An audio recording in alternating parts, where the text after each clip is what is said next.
दोस्तों नमस्कार।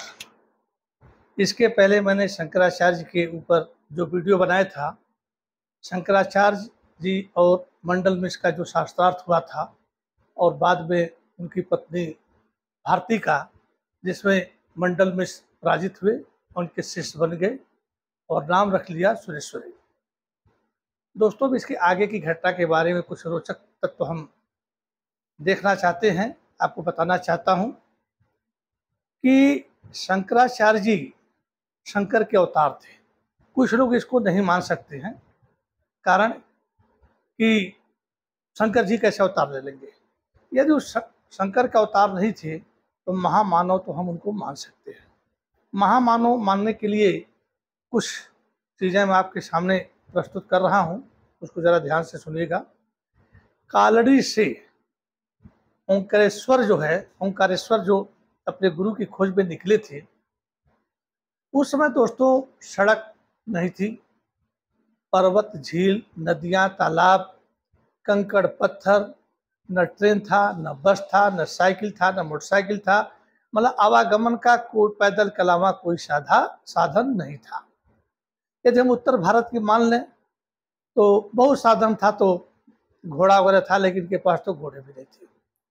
वहाँ से गुरु की तलाश में अपने ग्राम कावड़ी से चलते हैं, ओंकारेश्वर आते हैं। यह दूरी जो है 1719 किलोमीटर है और अपने गुरु गोविंदाचार्य से मिलते हैं।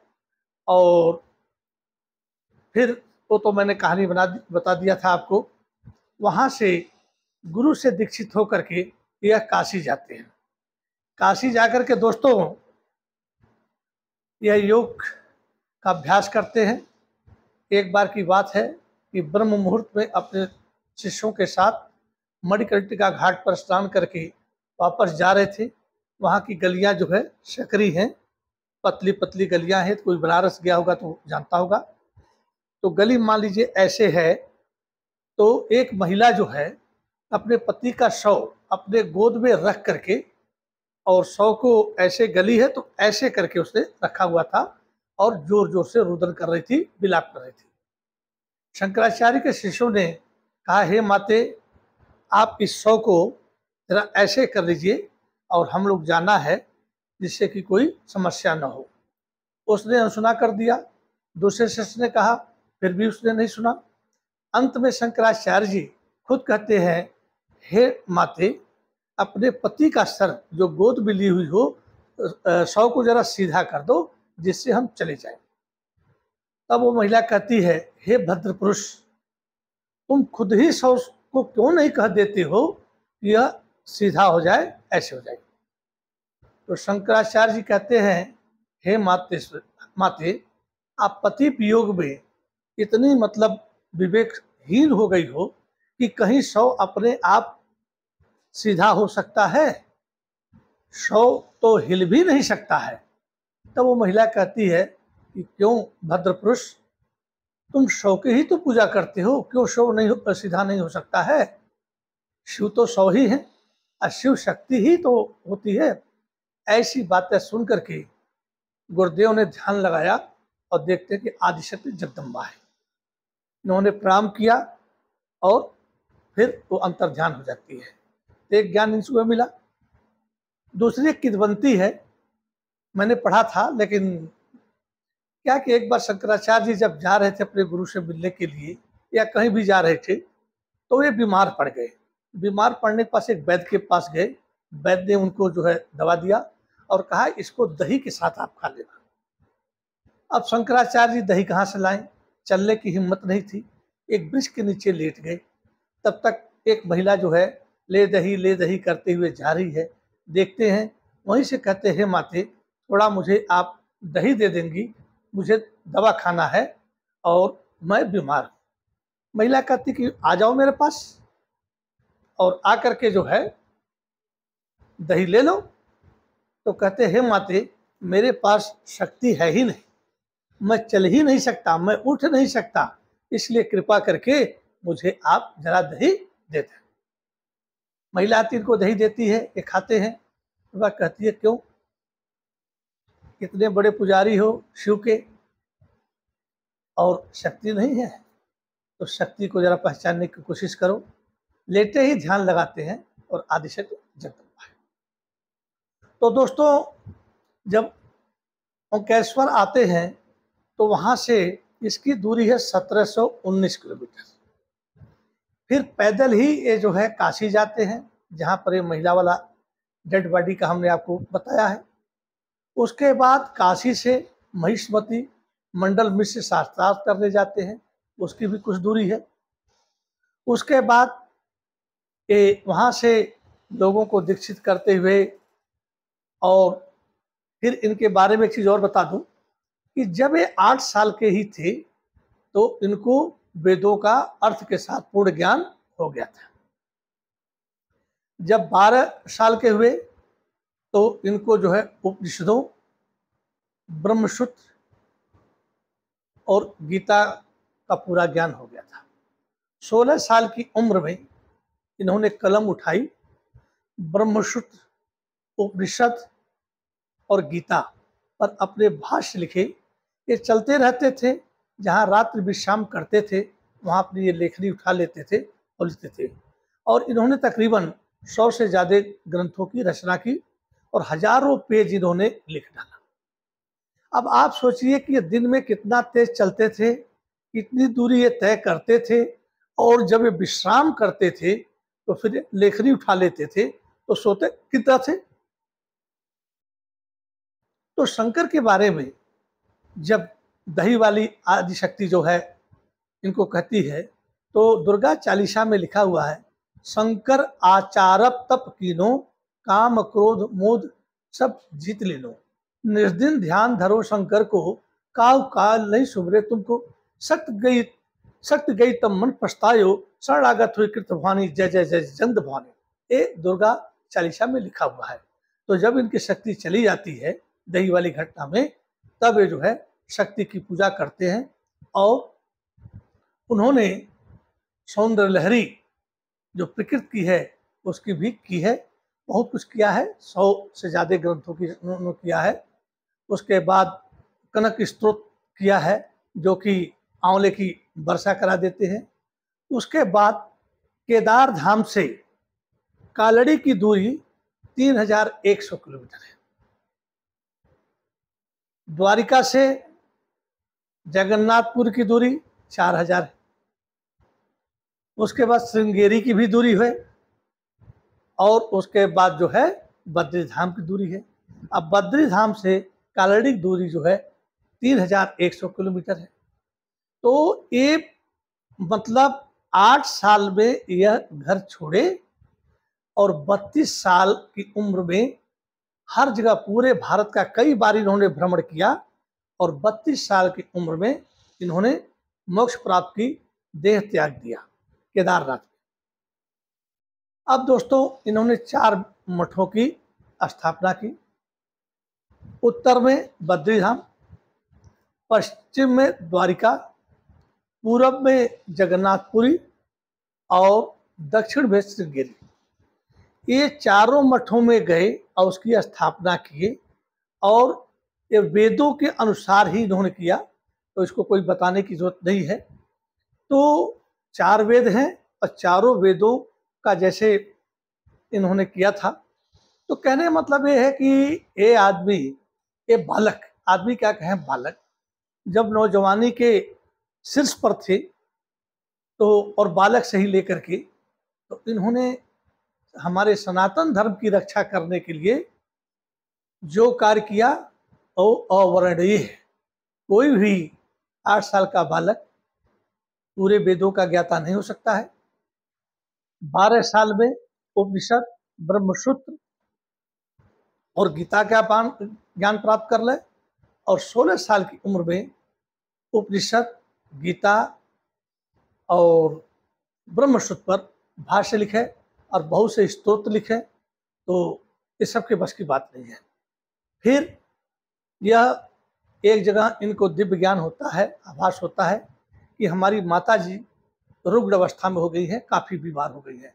अब दोस्तों, वहाँ से फिर ही पैदल जाते हैं और माता के पास पहुँचते हैं, क्योंकि इन्होंने वादा किया था कि अंतिम समय में हम तुम्हारे साथ रहेंगे और तुम्हारी जो है क्रियाकर्म भी अपने हाथ से ही करेंगे। अब वे वो कितना तेज चले होंगे कि 2-3 हज़ार किलोमीटर पर्वतों के रास्ते, नदियां उफान थी, जंगली जू मिलते होंगे, बहुत कुछ होता होगा। आप एक कल्पना कीजिए, हिमालय पर्वत की तरफ आपको चलना है, कहीं पहाड़ी पर आप गए होंगे, नैनीताल गए होंगे, रानीखेत गए होंगे, बद्री धाम गए होंगे, केदारनाथ गए होंगे, जो भी हमारा वीडियो देख रहे हैं, गाड़ी से आपको कितना समय लगता है और कैसी कैसी खाइयां हैं। उस समय तो रोड ही नहीं था, कैसे ये चले, कैसे पर्वत को पार किए, कैसे झरने को पार किए, कैसे वहाँ पर नदियाँ बह रही थी, भयानक बड़ी तेज बहती है। इन्होंने जाड़ा गर्मी बरसात में क्या ओढ़ा, क्या खाया, तो इसको तो महामानव ही कर सकता है। यदि भगवान का हम इनको उपाधि नहीं देते हैं तो महामानव की तो उपाधि देनी ही पड़ेगी। और सनातन धर्म के लिए इन्होंने जो कार्य किया वह आज तक कोई नहीं कर सकता। अद्वैतवाद जो है इन्होंने स्थापित किया।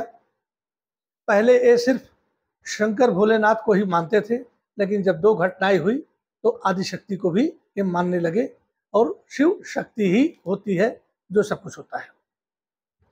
उसके बाद दोस्तों अपनी माँ के पास जाते हैं, सेवा सुसवा करते हैं, उनको कुछ ज्ञान देते हैं, वेद पुराण बताते हैं, लेकिन उसमें सफल नहीं हो पाते हैं। और एक दिन उनकी माता का प्राण निकल जाता है, मृत्यु हो जाती है। अब मैंने कहीं पढ़ा है कि जब उनकी क्रियाक्रम मतलब चिता सजाने के लिए, आग देने के लिए होते हैं, तो 788 और 820 के बीच में इस देश में बड़ी कट्टरपंथा थी। ब्राह्मण लोग चाहे कुछ करें या ना करें, लेकिन विरोध बहुत जल्दी कर देते थे और किसी को जीने नहीं देते थे। विरोध उनके पास बहुत ज्यादा था। तो कहते हैं शंकराचार्य से, तुम्हारी माँ मर गई है, तुम क्रियाकर्म नहीं कर सकते हो, तुम इसको आग नहीं दे सकते हो, क्योंकि सन्यासी जो होता है उससे परिवार से कोई मतलब नहीं होता है, और सन्यासी का मतलब होता है घर से कोई लगाव नहीं, कुछ नहीं। तब शंकराचार्य जी कहते हैं कि मैंने ये जो वचन दिया था माँ को कि तुम्हारी क्रियाकर्म मैं करूंगा, सन्यास लेने से पहले मैंने माँ को वचन दिया था, उस समय मैं सन्यासी नहीं था। तो अब एक जगह तो लिखा है, अब मैं तो देखा नहीं दोस्तों, काफी शोध करने के बाद ही ये वीडियो बनाया जाता है, ऐसी बात नहीं है। तो उसमें देता है कि माँ के अंगों के टुकड़े टुकड़े करते हैं और घर के पिछवाड़े ले जा करके एक चिता सजाते हैं। अब उस जमाने में तो दोस्तों माचिस तो थी नहीं, और लाश जलाने के लिए पत्थर भी रगड़ा जाए तो शायद मेरे ख्याल से मिट्टी का तेल भी नहीं रहा होगा, डीजल पेट्रोल भी नहीं रहा होगा। उस समय जब गाड़ियां नहीं थी तो डीजल पेट्रोल की कोई मतलब नहीं है। हाँ, कुछ ऐसे पेड़ों से रस निकलते हैं जिनमें आग बहुत तेजी से पकड़ती है, जैसे चीड़ का जो पेड़ होता है उसके जो गोंद निकलते हैं उसमें आग पकड़ती है, लेकिन आग तो पैदा ही करनी होगी, तो किसी ने इनको आग भी नहीं दिया। इन्होंने अपने तपोबल से अग्नि देवता का आह्वान किया और अपने जो जैसे मुखाग्नि देते हैं उसमें अग्नि देवता को प्रकट कर करके माँ को उन्होंने मुखाग्नि दी। आज परंपरा जो है केरल में, कालड़ी आज कस्बा बन गया है, लेकिन पहले गांव था, लोग अपने प्रियजनों का, अपने घर वालों का शव अपने घर के सामने ही जलाते हैं। अब देखिए दोस्तों, नदी वर्णा नदी अपना रुख बदल के इनके घर से बहने लगती है। 1719 किलोमीटर वहां चले जाते हैं ओंकारेश्वर। बद्री धाम से इनका घर 3100 किलोमीटर है। द्वारिका से जगन्नाथपुरी 4100 किलोमीटर है। तो कहने का मतलब है कि इतना पैदल चले और कई बार भारत का भ्रमण किए, और सनातन धर्म की रक्षा के लिए, क्योंकि उस समय हमारा सनातन धर्म जो है रसातल में जा चुका था, और जो सनातन धर्म के अच्छे पंडित थे वो भी सनातन धर्म छोड़ दिए थे, अब बौद्ध और जैन धर्म अपना लिए थे, क्योंकि बड़ा विवाद था।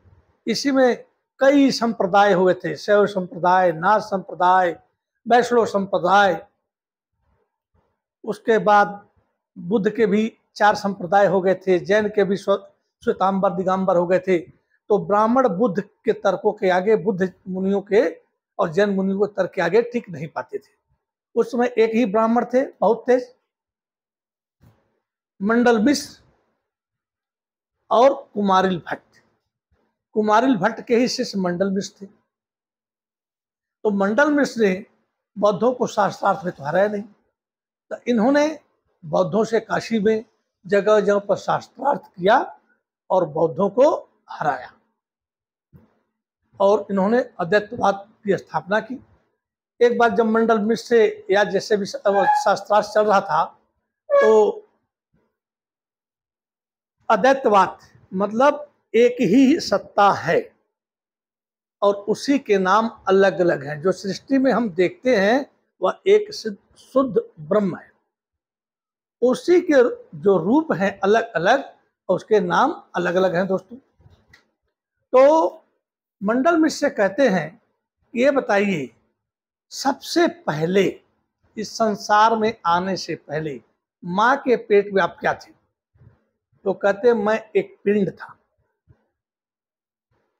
फिर बोले क्या हुआ?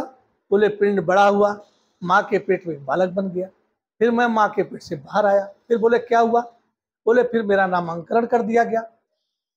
फिर क्या हुआ? मेरी शादी हो गई। तो आप क्या बन गए? एक तो माँ के पेट से, पिंड से आप बाहर आए तो बालक कहलाए, उसके बाद आपका नाम रख दिया गया मंडल, तो आप मंडल हो गए। फिर आपकी शादी हो गई तो आप पति बन गए। फिर आपके बच्चे पैदा हो गए तो आप पापा बन गए, और यदि आपके बच्चे से भी बच्चे हो गए तो आप दादा बन गए। लेकिन आप हैं कौन? कितने नाम आपके रखे गए? बालक, मंडल, पति, उसके बाद दादा। लेकिन आप क्या थे शुरू में? एक पिंड थे। इसलिए सत्ता ब्रह्म की है, और वही ब्रह्म जो है इस पूरे सृष्टि में व्याप्त है, और वही जो है अलग अलग नामों से पहचाना जाता है और बोला जाता है। मंडल मिश्र उसी शास्त्रार्थ पर ये हारते हैं, अद्वैतवाद का स्थापना करते हैं। फिर बौद्धों से इन्होंने अलग अलग शास्त्रार्थ किया, जैन मुनियों से किया और उनको पराजित किया, और भारतवर्ष से उनके पैर उखाड़ करके फेंक दिया गया। और कुमारिल भट्ट का इसमें योगदान था। उसके बाद चारों मठों की स्थापना इन्होंने की, और बद्री धाम से चलते हुए एक केदार धाम गए, केदारनाथ गए, और केदारनाथ में एक मंदिर का निर्माण कराए, और उसी के पीछे समाधिष्ठ हुए, ध्यान लगाए। कुछ लोग कहते हैं कि जमीन में ही समा गए, कुछ लोग कहते हैं कि हवा में उड़ गए। असलियत किसी को कुछ पता नहीं है, लेकिन यह एक दिव्य पुरुष, महापुरुष ये थे, जो कि 32 वर्ष की अवस्था में जो इन्होंने काम कर दिया, उतना काम आज तक कोई नहीं कर पाया दोस्तों। तो ये हमारे आदि गुरु शंकराचार्य जी थे, जिन्होंने आज सनातन धर्म की रक्षा की और आपके सामने सनातन धर्म को रखा है, जो आज हम सनातनी हैं। ये कोई नया धर्म नहीं चलाए। बुद्ध ने बुद्ध धर्म चला दिया, जैन मुनि ने जैन धर्म चला दिया। ये तो इसी धर्म का पुनरुत्थान किया इन्होंने, सनातन धर्म का पुनरुत्थान किया, और सबको एक असलियत में बता दिया कि जो भी आप देखते हो वो सब जो है ब्रह्म का ही रूप है, और ब्रह्म के अलावा कुछ नहीं है। तत्वमसि, तुम ही ब्रह्म हो। अहम ब्रह्मास्मि, मैं ही ब्रह्म हूं। ये आत्मना, जीव ही जो है ब्रह्म है। तो हम ब्रह्म से भेद तभी होता है जब यह आत्मा जीवात्मा से जुड़ जाती है और इस शरीर को अपना शरीर समझने लगती है, तभी जो है ये आत्मा दूषित हो जाती है। यदि ये आत्मा, इस आत्मा का यही है, एक चीज आपको बताऊं, एक महिला जो है गले में सोने का चैन पहनी हुई है, प्राप्तस प्राप्ति।